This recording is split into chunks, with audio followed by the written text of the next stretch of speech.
কেমন তাকওয়া অর্জন করতে হবে? তাকওয়া অর্জন করা অত কঠিন নয়, আবার সহজ ব্যাপার নয়।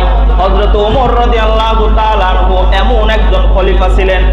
একবার হযরত ওমর রাদিয়াল্লাহু তাআলা আনহু রাসূল সাল্লাল্লাহু আলাইহি ওয়াসাল্লামের কাছে গিয়ে বলতেছেন, ইয়া রাসূলুল্লাহ, আপনি যে আমাকে খলিফার দায়িত্ব দিয়েছেন, এই খলিফার দায়িত্ব আমি আর পালন করতে চাই। কি বলেন?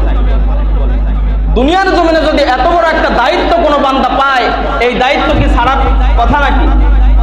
বলে এই সমস্ত দায়িত্ব নেওয়ার জন্য কত মানুষ লক্ষ লক্ষ টাকা, কোটি কোটি টাকা খরচ করতেছে। কি বলেন? কথা ঠিক না? আপনি স্কুলে চাকরি নেবেন, স্কুলে চাকরি নেওয়া খুবই ভালো কথা, আপনার জবান দিয়ে শিক্ষার আলোটা দুনিয়ার জমিনে প্রচার করবেন, কিন্তু এই মাস্টারের চাকরি নেওয়ার ক্ষেত্রেও ঘুষের প্রয়োজন হয় কিনা ভাই বলেন? কথা বলেন না কেন? 1 টাকা 2 টাকা নয়, বলে লক্ষ লক্ষ টাকা ঘুষ দিয়ে আপনি মাস্টারের চাকরি করতেছেন। কি করবেন? আপনার জবান দিয়ে একটা জ্ঞানের আলোটা প্রকাশ করবেন, এই জ্ঞানের আলোর চেয়ারটা নেওয়ার জন্য আপনাকে লক্ষ লক্ষ টাকা ঘুষ দিতে হয়। কথা বলেন ঠিক কিনা? পুলিশ হবেন, পুলিশের চাকরি করেন, জনগণের খেদমত করবেন, এই পুলিশের চেয়ার নেওয়ার জন্য আপনাকে 1 লক্ষ টাকা, 2 লক্ষ টাকা, 5 লক্ষ টাকা পর্যন্ত ঘুষ দিতে হয়।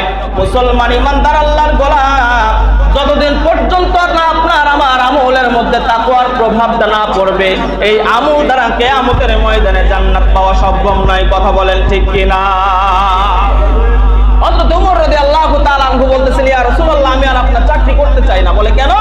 বলে চাকরিটা দিলেন যেন আমার সমাজের মধ্যে চোর না থাকে, আমার সমাজের মধ্যে ডাকাত না থাকে, আমার সমাজের মধ্যে জেনাকারী না থাকে, আমার সমাজের মধ্যে নাফরমান বান্দা না থাকে।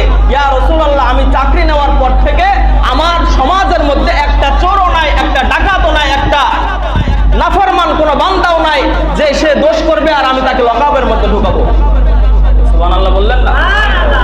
কোনো দোষী বান্দা নাই, তাহলে আমাকে এই দায়িত্ব পালন করে কি লাভ? অতএব আমি চাকরিটা ছেড়ে দিলাম, আমাকে অব্যাহতি দিয়ে দেন, আমার সমাজ তো সুন্দরভাবে চলতেছে।